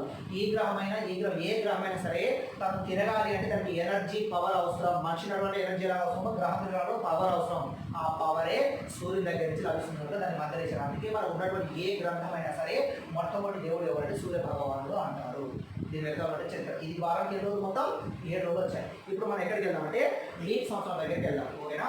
లీప్ సంవత్సరం అసలు ఎలా ఏర్పడింది? లీప్ సంవత్సరం ఏర్పాటు చేసినటువంటి వ్యక్తి ఎవరు అంటే అగస్టిన్. వ్యక్తి ఎవరంటే అగస్టిన్. మరి అగస్టిన్ ఆ లీప్ సంవత్సరాన్ని ఎలా ఏర్పాటు చేశాడు? అందుకే లేదా తనకు ఆగస్టు మంత్ అని మాత్రం పేరు. అసలు ఆగస్ట్ అసలు పేరు తెలుసా? 60 years. అసలు పేరు 60. దాన్ని ఆగస్టిన్గా ఎలా మార్చాడో మీరు చూద్దాం. ఓకేనా? ఎలా మార్చాలంటే మనకు ఉన్నటువంటి ఉదాహరణ చూపిస్తానండి. సూర్యుడు ఇది భూమి అనుకోండి. ఇది సూర్యుడు భూమి అనుకోండి. సూర్యుడు అంటే కొంచెం రౌండ్గా ఏముండదు, ఇలా కోడిగుడ్డ ఆకారంలో ఉంటుంది. ఓకేనా. ఇప్పుడు మనకు ఉన్నటువంటి భూమి తన చుట్టూ తాను తిరుగుతూ మళ్ళీ సూర్యుడి చుట్టూ తిరిగి రావడానికి పట్టే టైం ఎంత తెలుసా? ఇది మనకు టైం మెజర్మెంట్ అవుతాం. దీన్ని ఏర్పాటు చేసిన వ్యక్తి ఎవరంటే అగస్టిన్. సో ఓకేనా. సో దాన్ని ఎలా టైం ఒకసారి క్లియర్ చేశారంటే, మన సంవత్సరానికి మొత్తం మీరు ఎన్ని రోజులు అనుకుంటున్నారు? ఫర్ ఎగ్జాంపుల్ సరే క్లియర్ కట్టేది. భూమి అంటే ఏ గ్రహమైనా సరే తన చుట్టూ తాను తిరుగుతూ సూర్యుడి చుట్టూ తిరగడానికి పడే టైం ఎంత అంటే మొత్తం 365 రోజులు ప్లస్ 5 గంటలు ప్లస్ 48 నిమిషాలు ప్లస్ 46 సెకండ్స్ ఎక్స్ట్రా అవుతుంది. మీరు ఇప్పుడు గమనించారా? అంటే భూమి తన చుట్టూ తాను తిరుగుతూ సూర్యుడి చుట్టూ తిరగడానికి అంటే టైం ఏంటంటే 365 రోజులు ప్లస్ 5 గంటలు ప్లస్ 48 నిమిషాలు ప్లస్ 46 సెకండ్లు. అంటే ఇక్కడ ఎక్స్ట్రా అవుతుంది. చూశారు మీరు ఎంత ఎక్స్ట్రా అవుతుంది? 5 గంటల 48 నిమిషాలు 46 సెకండ్లు ఎక్స్ట్రా అవుతుంది. అంటే అర్థం ఏంటి? 11 నిమిషాల 14 సెకండ్స్ ఎక్స్ట్రా అవుతుందని అర్థం. అయితే ఈ ఎక్స్ట్రా ఉన్నటువంటి టైంను ఒక వ్యక్తి ఎవరంటే అగస్టిన్ అనే వ్యక్తి ఏం చేశాడంటే అప్రాక్సిమేట్లీగా 11 నిమిషాలు 14 సెకండ్లు కలిపితే ఏమవుతుంది? 5 గంటలు కాస్త 6 గంటలు అవుతుంది. ఆ వ్యక్తి ఏం చేశాడు అంటే 365 రోజులు ప్లస్ 6 గంటలు 365 రోజులు ప్లస్ 6 గంటలు 365 ప్లస్ 6 గంటలు 365 ప్లస్ 6 గంటలుగా అప్రాక్సిమేట్లీ దరిదాపుగా తీసుకోవడం జరిగింది. ఎంత? 11 నిమిషాలు 14 సెకండ్లు యాడ్ చేయడం వల్ల 6 గంటలు అవుతుంది. అంటే 5 గంటలు ప్లస్ 40 నిమిషాలు ప్లస్ 46 సెకండ్స్ మీరు యాడ్ చేయడం వల్ల 6 గంటలుగా మారుతుంది. ఇలా తీసుకున్నటువంటి ఆ అప్రాక్సిమేట్ వాల్యూ వల్ల మనకు ఒక లీప్ ఇయర్ ఏర్పడింది. లీప్ ఇయర్ అంటే ఏంటంటే ఏదేని శతాబ్దం లేదా సంవత్సరం చివరి 2 అంకెలు 4 చేత విశేషంగా భాగింపబడినట్లయితే దాన్ని లీప్ సంవత్సరం అందరూ. అసలు లీప్ సంవత్సరం ఎలా ఏర్పడితే నేను చూపిస్తాను. ఓకేనా. ఇక్కడ ఎక్స్ట్రా ఉన్నటువంటి ఆ టైం ఏం చేశారంటే అగస్టిన్ అనే వ్యక్తి యాడ్ చేసుకోవడం జరిగింది. మొదటి సంవత్సరం 6 గంటలు ఎక్స్ట్రా, రెండో సంవత్సరం 6 గంటలు ఎక్స్ట్రా, మూడో సంవత్సరం 6 గంటలు ఎక్స్ట్రా, నాలుగో సంవత్సరం 6 గంటలు ఎక్స్ట్రా. ఇలా ఉన్నటువంటి ఎక్స్ట్రా 6 గంటలు 6 ప్లస్ 6 12, 12 ప్లస్ 6 ఎంత? 18, 18 ప్లస్ 6 ఎంత? 24 గంటలు. 24 గంటలు అనేది దీని అర్థం ఏంటి అన్నట్టు ఒక రోజు అని అర్థం. ఒక రోజు అని అర్థం. మరి ఒక రోజును ఫిబ్రవరిలో ఎందుకు యాడ్ చేస్తున్నారు సార్? అదే కాదు మీ డౌట్. ఎస్, ఫిబ్రవరి మీకు ఎన్ని రోజులు అని చెప్పాను? 30 రోజులు అని చెప్పాను. గుర్తుందా? ఫిబ్రవరి ఎంత అని చెప్పాను? 30 రోజులు అని చెప్పాను. మరి 28, 29కి ఎలా మారింది? అంతే కదా. అంటే ఏమిటంటే మనకు ఉన్నటువంటి ఈ యొక్క లీప్ ఇయర్ ఇస్తారు. ఒకసారి గమనించారు. అక్కడ లీప్ ఇయర్ వచ్చినట్లయితే మన ఉగాది పండుగ క్యారీ అవ్వాలి కదా. ఉగాది పండుగ ఎప్పుడు స్టార్ట్ అవుతుంది అంటే 22వ తారీఖు 3వ నెల 78న స్టార్ట్ అవుతుందని చెప్పాను. అంతే కదా. చూశారు. అయితే ఇక్కడ ఉన్నటువంటి సాధారణ సంవత్సరం అయితే 22వ తారీఖున, లీప్ సంవత్సరం అయితే 21వ తారీఖున. అంటే పెరగాల్సిన దుఃఖం ఏమవుతుంది? తగ్గుతుంది. తగ్గాల్సిన దుఃఖం ఏమవుతుంది? పెరుగుతుంది. ఇది గమనించినటువంటి అగస్టిన్ ఏం చేశాడంటే ఈ జనవరి 30 రోజులు ఉన్నటువంటి జనవరి 30 రోజులు ఏం చేశాడు? ఒక రోజు దీనికి పెంచడం జరిగింది. ఇందులో నుంచి ఒక తగ్గించి పెంచడం జరిగింది. ఎందుకంటే పండగ టాలీ అవ్వాలి కదా. ఈ పండగ టాలీ అయితేనే మనకు గ్రెగోరియన్ క్యాలెండర్ వస్తుంది, శక క్యాలెండర్ వస్తుంది, ఇస్లామిక్ క్యాలెండర్ వస్తుంది. ఈ వ్యత్యాసాన్ని గమనించినటువంటి అగస్టిన్ ఏం చేశాడంటే ఇందులో నుంచి ఒక రోజును తీసేసి పై దానికి యాడ్ చేయడం జరిగింది. అంటే ఒక రోజును పెంచాడు.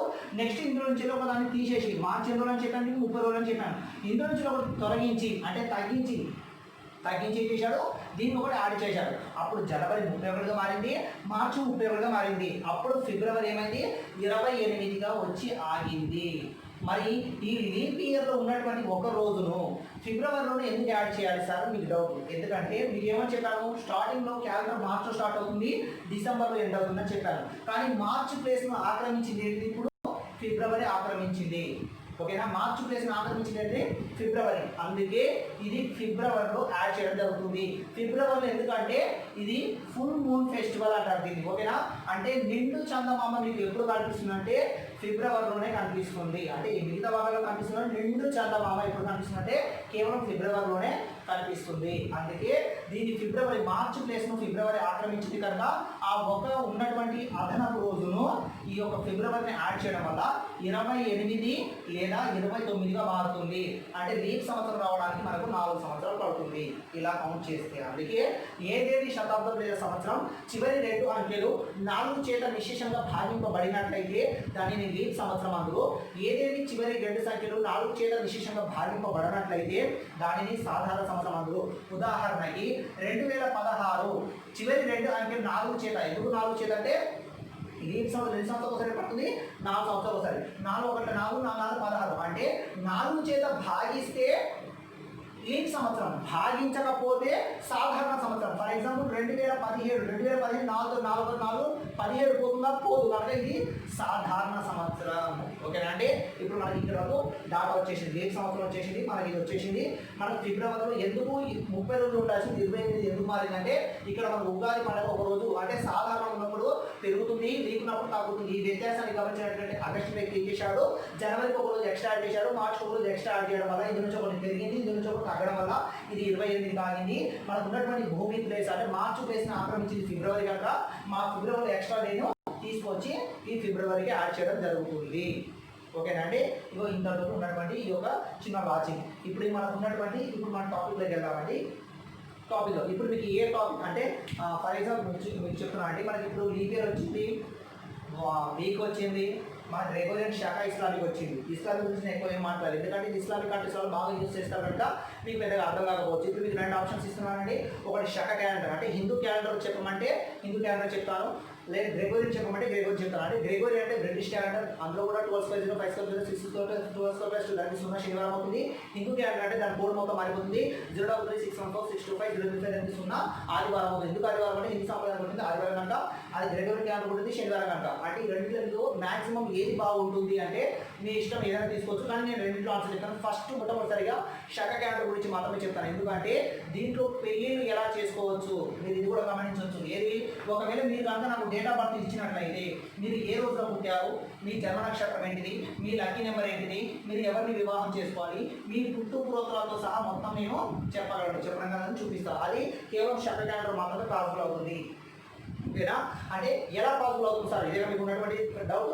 ఎస్ అంటే ఇప్పుడు మీకు ఒకసారి చూపించడం అంటే మనకు ఉన్నటువంటి అప్పుడు పూర్వం కాలంలో ఈ పెళ్ళిళ్ళు వీటిని బేస్ చేసుకుని రూపొందించేవారు. పెళ్ళిళ్ళు ఎలా చేశారంటే 0 నుంచి 1 2 3 4 5 6 7 8 9 నెంబర్స్ ఉండేవి.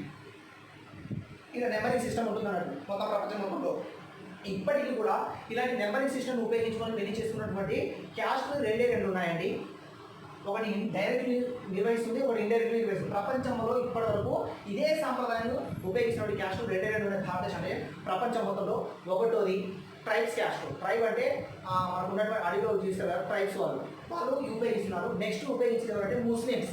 రెండోది ఎవరు, ముస్లిమ్స్. ఇప్పుడు మనకి ఇక్కడ ఎన్నంటే ఇక్కడ నుంచి ఈ 3 అనేది ఇప్పుడు మనకు తొలగిపోయాయి. ఇప్పుడు ఈ 3 నెంబర్ ఈ 3 జాతులు అనేది ఇప్పుడు లేవు, అంతరించిపోయాయి. మనకి ఇక్కడ వరకు ఇప్పుడు అవైలబిలిటీ ఉన్నాయి. ఓకేనా. ఇప్పుడు మీరు ఎప్పుడైనా చూసారా, మీరు ఎప్పుడు పెళ్లి చేసుకోవాలంటే అమ్మాయి జాతకం అబ్బాయి జాతకం ఫస్ట్ జాతకం లేదు, డేట్ ఆఫ్ బర్త్ తీసుకెళ్ళి ఒక పూజారికి ఇవ్వాలి. మరి అతను ఏం చేస్తాడు, ఏం చేయడు, సింపుల్ లాజిక్ నేను చూపిస్తున్నా. పెళ్లిళ్ళ వివాహాలు ఎలా చేసుకుంటారు. ఇప్పుడు ఉదాహరణగా ముస్లిమ్స్ తీసుకుందాం. ముస్లిమ్స్లో పెళ్లిళ్ళు చేసుకోవడానికి 2 మెయిన్ రీజన్స్ ఉంటాయి. ఎవరంటే ఎవరిని చేసుకోవచ్చు, ఎవరిని చేసుకోకూడదు. ఎవరిని చేసుకోవచ్చు అంటే సొంత చెల్లెని పెళ్లి చేసుకోకూడదు. ఎందుకు సొంత చెల్లెని పెళ్లి చేసుకోకూడదు అంటే మా నాన్న రక్తం నా రక్తం ఒకటి, మా నాన్న నుంచి వచ్చినటువంటి చెల్లె రక్తం ఒకటే. అప్పుడు నా చెల్లె రక్తం నా రక్తం ఒకటే అవుతుంది కదా.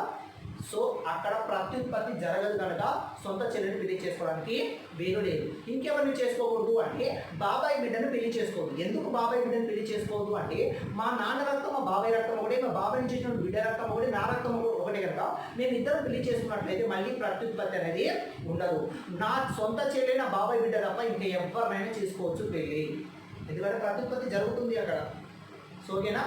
ఇలా మనకు ఇదే సాంప్రదాయాన్ని పాటిస్తున్న ఇంకొక వ్యక్తులు ఎవరు అంటే మనకు ట్రైబ్స్ వాళ్ళు. ఆ ట్రైబ్స్ ఉన్నటువంటి బేసిక్ ఏంటంటే వాళ్ళు ఏం చేస్తారంటే ఇక్కడ ఫర్ ఎగ్జాంపుల్ మీకు చూపిస్తాను. 5వ నెంబర్ ఉందనుకోండి, దీని పేరు ఏంటంటే బంగారు అంటారు. దీని ఏమంటారు, బంగారు. నెక్స్ట్ 4వ నెంబర్ అంటే ఈసం అంటారు. ఏమంటారు, ఈసం. నెక్స్ట్ 6వ నెంబర్ ఏమంటారంటే పొనక అంటారు. పొనక అంటే మీకు నెంబరింగ్ సిస్టమ్ ఉందండి. ఏంటి మనకి ఇప్పటికి కూడా ట్రైబ్స్ వాళ్ళు, మీరు ములుగు కానివ్వండి, భూపాలపల్లి కానివ్వండి, ఇక్కడ వెళ్ళినట్లయితే అక్కడ ట్రైబ్స్ వాళ్ళని అడగండి, బాబు మీ క్యాస్ట్ ఏంటని అడిగితే వాడు క్యాస్ట్ చెప్పడు. నాకు నెంబరింగ్ సిస్టమ్ ఉందంటాడు. నాది 1వ నెంబరు 2వ నెంబరు 3వ నెంబరు 4వ నెంబర్ అంటారు తప్ప నాకు ఫలానా క్యాస్ట్ అని వాడు చెప్పడు. ఆ నెంబరింగ్ సిస్టమ్ అంటే 5వ నెంబర్ ఉన్న వాళ్ళని బంగారు అంటారు, 4వ నెంబర్ వాళ్ళు ఈసం, 6వ నెంబర్ పొనగ, ఇలా రకరకాల పేరు అటు సబ్ క్యాస్టెస్ ఉంటాయి అన్నాడు. అంటే వాళ్ళు నెంబరింగ్ సిస్టమ్ మాత్రం ఉపయోగిస్తారు. ఓకేనా.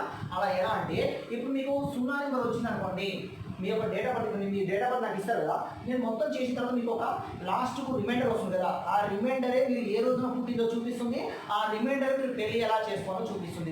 ఉదాహరణకి ఇప్పుడు నాకు రిమైండర్ ఎంత వచ్చింది అంటే 0 వచ్చింది. నేను ఎవరిని పెళ్లి చేసుకోవద్దంటే 5వ నెంబర్ని పెళ్లి చేసుకుంది. ఎందుకంటే నాకు 5వ నెంబర్ అనేది అన్న కానీ చెల్లె కానీ అవుతుంది. అన్నా చెల్లె కాదు, ఇక్కడ ప్రతి ఉండదు. నాకు 0 నెంబర్ వచ్చిన నేను 5వ నెంబర్ తప్ప ఇంకా ఏ నెంబర్నైనా నేను పెళ్లి చేసుకోవచ్చు. ఒకవేళ 5వ నెంబర్ నాకు వచ్చినప్పుడు నేను ఎవరు వదిలిపెట్టాలి, 0 నెంబర్ మాత్రం వదిలిపెట్టాలి. ఇంకా మిగతా ఏ నెంబర్నైనా నేను పెళ్లి చేసుకోవచ్చు. మరి అలా కాకుండా నాకు 1వ నెంబర్ వచ్చింది సార్, నాకు రిమైండర్ లాస్ట్ ఎంత వచ్చింది, నా డేట్ ఆఫ్ బర్త్ మొత్తం చేస్తే 1వ నెంబర్ వచ్చింది, మరి నేను ఎవరు పెళ్లి చేసుకోవాలి. ఇది ఏ నెంబర్ 1 అనేది ఈవెన్ నెంబర్ ఆడ్ నెంబరా, ఆడ్ నెంబర్. ఓకేనా, ఆడ్ నెంబర్ వస్తే ఆడ్ నెంబర్ చేసుకోవాలి, ఈవెన్ నెంబర్ వస్తే ఈవెన్ నెంబర్ చేసుకోవాలి. ఫర్ ఎగ్జాంపుల్ 1 వస్తే 3, నెక్స్ట్ ఏంటిది 5. ఓకేనా, 3, 5 బోనస్ ఏంటిది మళ్ళీ 0, 5. 0, 5 ఎవరైనా చేసుకోవచ్చు. నెక్స్ట్ నా నెంబర్ 2 వచ్చింది, 2 ఎవరు చేసుకోవాలి, 2, 4, 6 బోనస్ ఏంటిది 0, 5. అంటే అమ్మాయి యొక్క జాతకంలో అమ్మాయి డేట్ ఆఫ్ బర్త్ ఇచ్చినప్పుడు అమ్మాయి డేట్ ఆఫ్ బర్త్లో అమ్మాయికి 1వ నెంబర్ వచ్చింది, నీకు 2వ నెంబర్ వచ్చింది.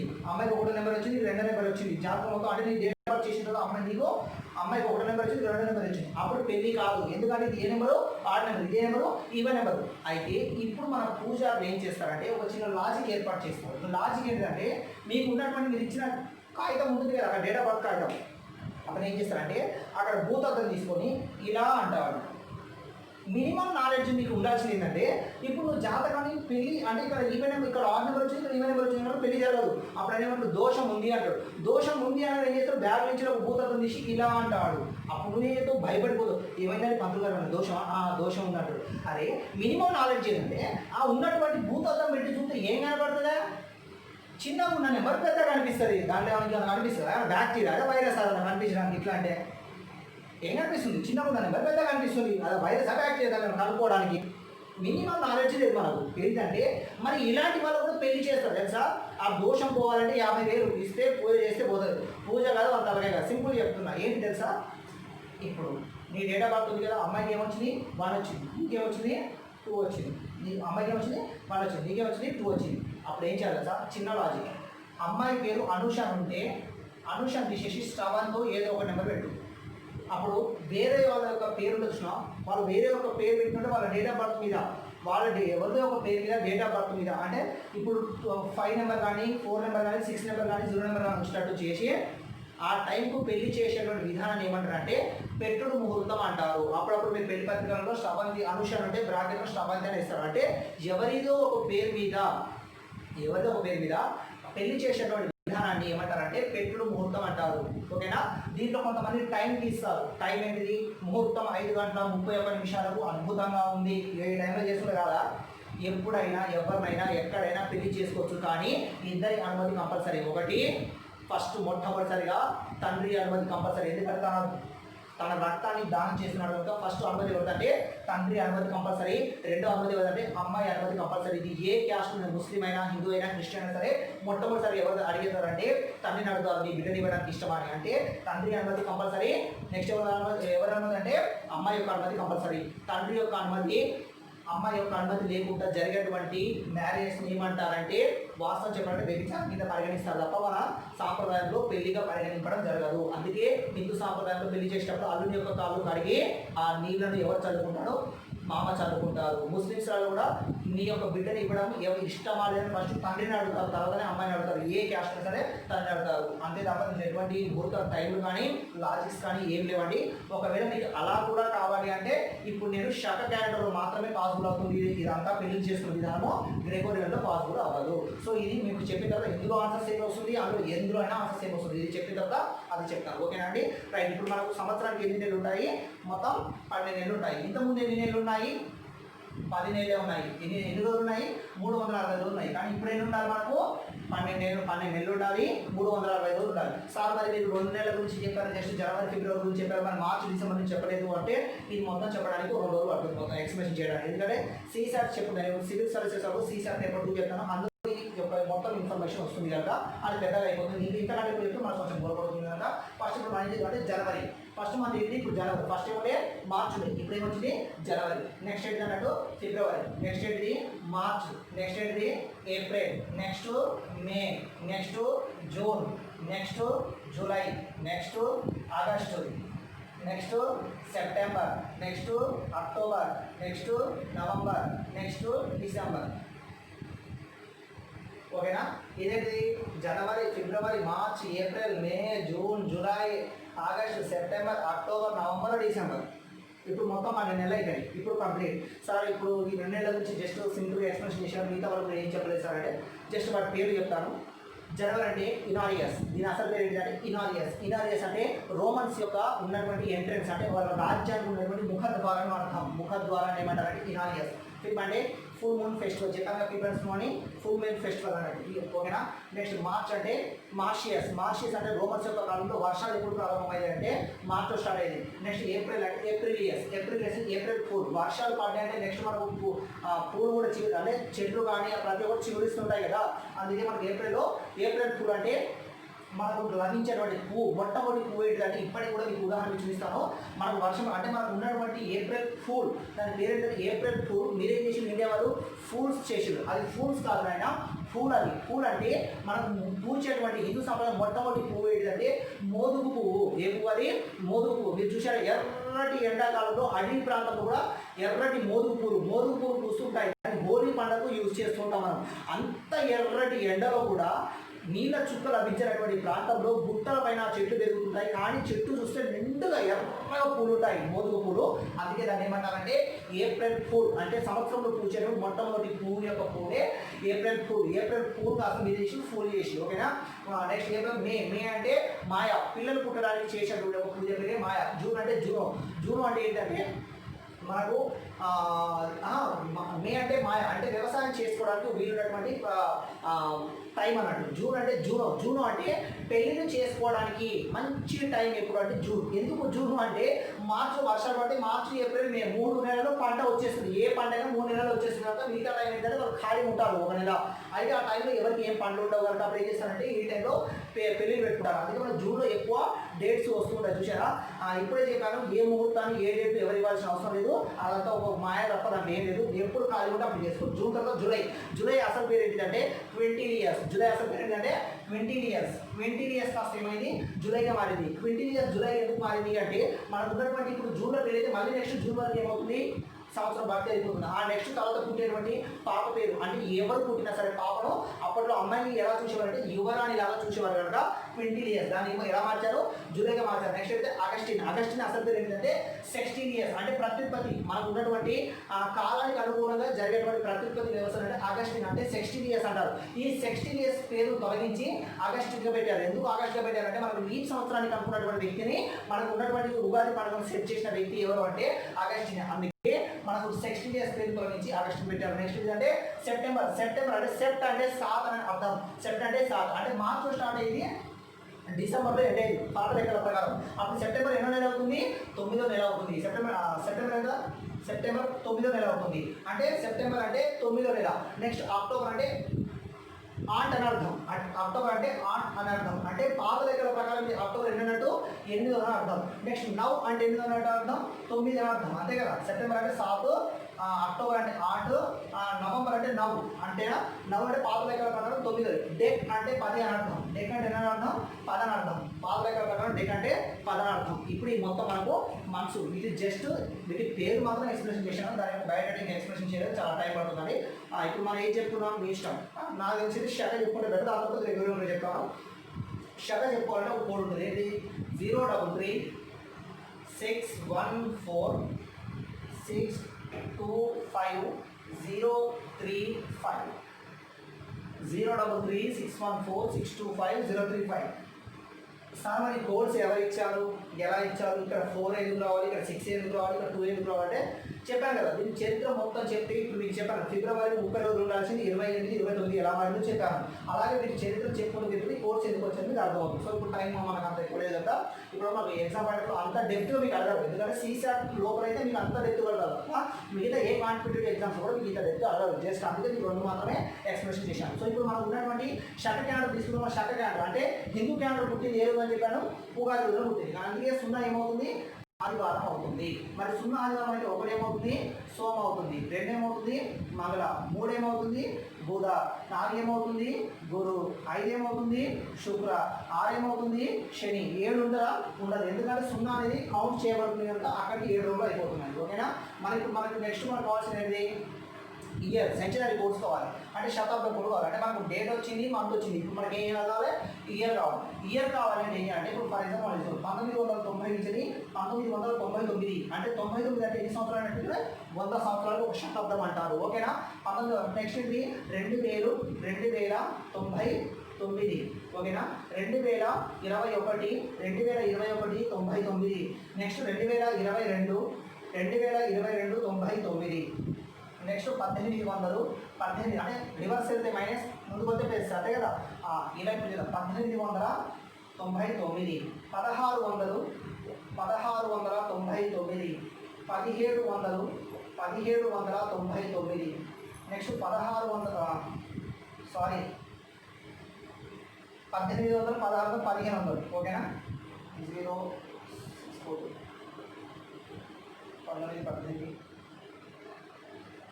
1699. 1699.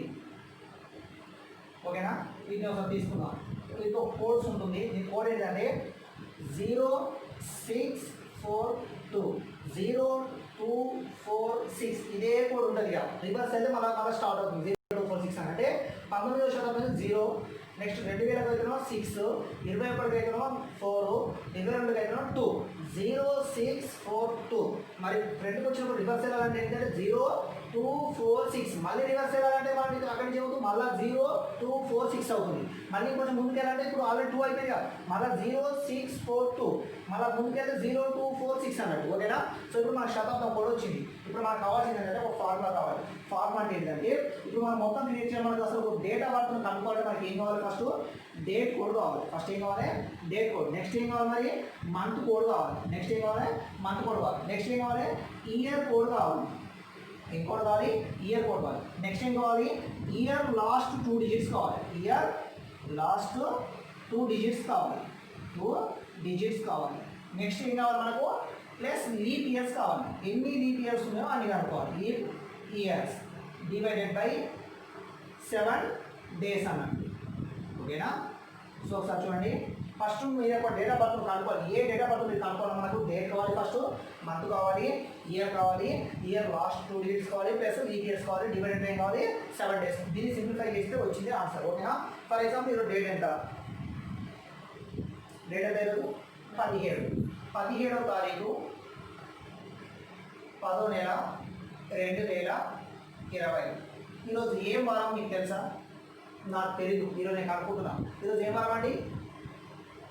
శనివారం. ఈరోజు ఏ వారం? శనివారం. నాకు తెలీదు, అది అవునా కావాలని నేను కనుక్కుంటున్నాను. ఇప్పుడు నా దగ్గర డేట్ ఉండాలి, మంత్ కోడ్ ఉంది, ఇయర్ కోడ్ ఉంది. ఓకేనా. ఇప్పుడు నేను డేట్ శనివారం, ఈరోజు శనివారమే కదా, ఈరోజు శనివారం లేదో నేను కనుక్కుంటున్నాను. ఫస్ట్ నా దగ్గర ఏముంది, నా దగ్గర మంత్ కోడ్ ఉంది, ఇయర్ కోడ్ ఉంది, డేట్ కోడ్ ఉంది. నా దగ్గర మొత్తం మంత్ కోడ్ ఉంది, ఇయర్ కోడ్ అన్నీ ఉన్నాయి. ఓకేనా. ఇప్పుడు దీన్ని ఎలా ఇంప్లిమెంట్ చేస్తుంది, ఏది date code plus month code plus year code plus year last 2 digits plus BPS divided by 7 days. ఓకేనా. సో ఇప్పుడు నేను చూస్తాను.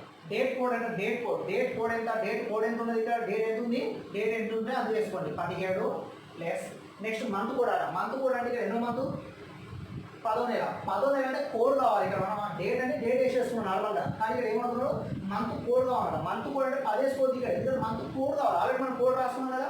10వ నెల అంటే ఏదన్నాడు అక్టోబర్ కదా.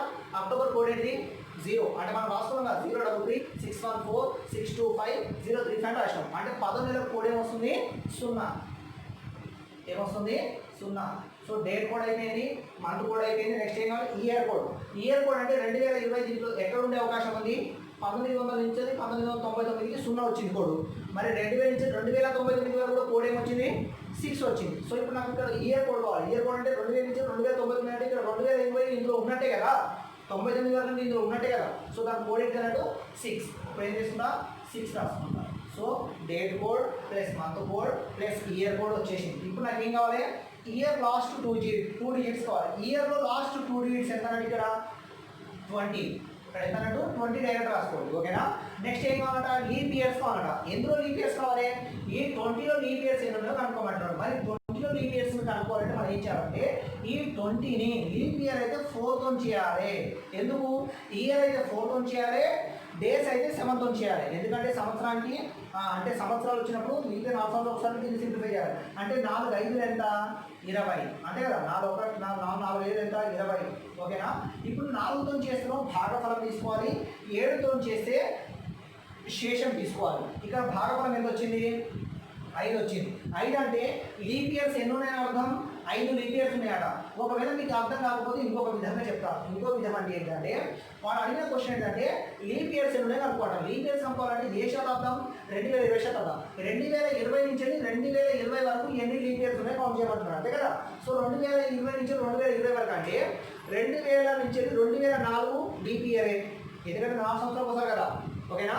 2004 లీప్ ఇయర్, మళ్ళీ నెక్స్ట్ 4 సంవత్సరాలు అంటే ఇప్పుడు 2008 లీప్ ఇయర్, మళ్ళీ నెక్స్ట్ 4 సంవత్సరాలు అంటే 2012 లీప్ ఇయర్, నెక్స్ట్ మళ్ళీ 4 సంవత్సరాలు అంటే 2016 leap year, next 2020 leap year. ఇప్పటివరకు ఎన్ని లీప్ ఇయర్స్ వచ్చినాయి, 5 అంతే కదా. సో 2000 నుంచి 2020 వరకు ఎన్ని లీప్ ఇయర్స్ అయిపోయినాయి, 5 లీప్ ఇయర్స్ అయిపోయినాయి కనుక 5 leap years divided by 7 days.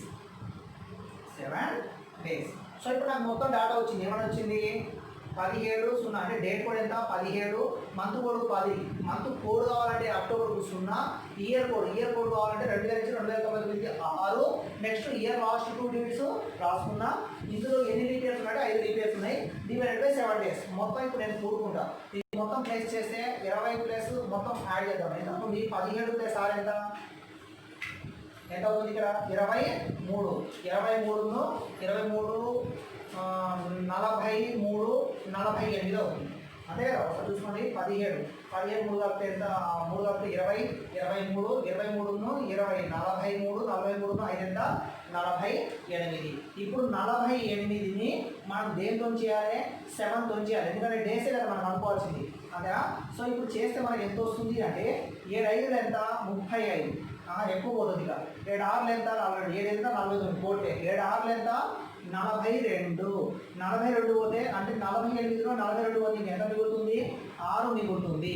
దీన్ని ఏమంటారు, భాగఫలం అంటాం. దీన్ని ఏమంటాం, భాగఫలం. దీన్ని ఏమంటాం, శేషం అంటాం. దీన్ని ఏమంటాం, భాగఫలం అంటాం. దీన్ని ఏమంటాం, శేషం అంటాం.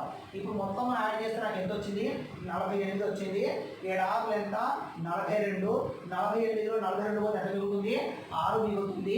అంటే దీన్ని శేషం అంటాం. 7తో చేసినప్పుడు శేషం తీసుకోవాలి, 4తో చేస్తే భాగఫలం తీసుకోవాలి. 7తో చేసినాక నాకు ఎన్ని వచ్చింది, శేషం 6 వచ్చింది. 6 అంటే ఇక్కడ ఏముంది, 1వ తారీఖు ఆదివారం, 0 ఆదివారం అనుకున్నాం, 1 సోమవారం అనుకున్నాం, 2 మంగళవారం అనుకున్నాం, 3 బుధవారం అనుకున్నాం, 4 గురువారం అనుకున్నాం, 5 శుక్రవారం అనుకున్నాం, 6 శని అనుకున్నాం ఆల్రెడీ. సో ఇప్పుడు నాకు ఇక్కడ వచ్చింది ఎంత కోడ్ 6 వచ్చింది. 6 వచ్చింది అంటే ఇప్పుడు ఇక్కడ 6 అంటే ఏంటిది అన్నట్టు ఇక్కడ శనివారం అని వచ్చింది. అంటే ఈరోజు శనివారం కరెక్టేనా, శనివారం కరెక్టే కదా, రైట్ అండి ఓకేనా. సో ఇప్పుడు మన నిన్న లెక్క ప్రకారము నేను చేసిన నాకు 17వ తారీఖు 10వ నెల 2020 ఏ వారం అవుతుందంటే శనివారం అవుతుంది. సో మీకు అర్థమైంది అనుకుంటున్నా అండి. మొత్తం ఇది 11 మోడల్స్ ఉంటాయండి. ఈ 11 మోడల్స్ మీరు ఒకవేళ నేర్చుకున్నట్లయితే మీరు ఏ ఎగ్జామ్ అయినా రావచ్చు. దీంతో పాటు మరి సార్ ఇంత పెద్ద ప్రాసెస్ నేర్చుకోవడం అవసరమా, మరి షార్ట్ కట్స్ ఏం లేవా అంటే వాస్తవం చెప్పాలంటే ఈ టాపిక్ ఫస్ట్ మీరు నేర్చుకున్నట్లయితే దీనికి షార్ట్ కట్స్ ఎలా చేయాలో నేను చూపిస్తానండి ఓకేనా. Thank you. ఇంకా ఒకవేళ మీకు ఈ టాపిక్ పైన ఏమైనా డౌట్స్ ఉన్నట్లయితే నేను దీనిపైన మీకు చెప్పింది ఇప్పుడు షార్ట్ క్యాలెండర్ మాత్రమే. గ్రెగోరియన్ క్యాలెండర్ కూడా ఈ కోర్స్ ఇంప్లిమెంట్ చేస్తాం. అప్పుడు ఏమొస్తుంది, 12 స్క్వేర్ అంటే 1440 250 146 అని వస్తుంది అంతే కదా. దానికి 0 ఏమొస్తుంది, శనివారం వస్తుంది. ఇది మొత్తం చెప్పిన తర్వాత గ్రెగోరియన్లో కూడా చెప్తాను, సేమ్ ఆన్సర్ వస్తుంది. ఇదంతా చెప్పిన వల్ల ఇస్లామిక్ కూడా చెప్తాను, అన్నింటిలో సేమ్ ఆన్సర్ వస్తుంది. కానీ దీంట్లో అన్ని జాగ్రత్తలు మొత్తం కంప్లీట్గా వస్తాయి కదా నేను షార్ట్ క్యాలెండర్ మీకు చెప్పడం జరిగింది ఓకేనా అండి. ఒకవేళ మీకు ఇంకా ఈ టాపిక్ పైన డౌట్స్ ఉన్నట్లయితే లేదు మొత్తం ఫుల్ టాపిక్ కావాలన్నా మీకు నా కామెంట్ రూపంలో మీకు తెలియజెప్పినట్లయితే మీకు ఫుల్ టాపిక్ని అప్లోడ్ చేయడం జరుగుతుంది. చాలామంది క్యాలెండర్ అప్లోడ్ చేయండి సార్, అప్లోడ్ చేయాలంటే ఈరోజు స్టార్ట్ చేశానండి. సో మీకు ఫుల్ టాపిక్స్ ఇంకేమైనా డౌట్స్ ఉన్నా లేకపోతే ఇంకేమైనా ఫుల్ టాపిక్ కావాలన్నా మీరు కామెంట్ రూపంలో నాకు చెప్పినట్లయితే మీకు నేను ఎక్స్ప్లెనేషన్ చేయడం జరుగుతుందండి. దీంతోపాటు షార్ట్ కట్స్ కూడా ఇస్తాను. ఈ 11 మోడల్కి సంబంధించినటువంటి షార్ట్ కట్స్ మీకు ఇస్తాను. సో ఒక టాపిక్ మీరు నేర్చుకుంటే 80% మార్కులు మిస్ అవ్వడానికి వీలు లేదు ఓకేనా అండి. Thank you for giving your opportunity. Bye.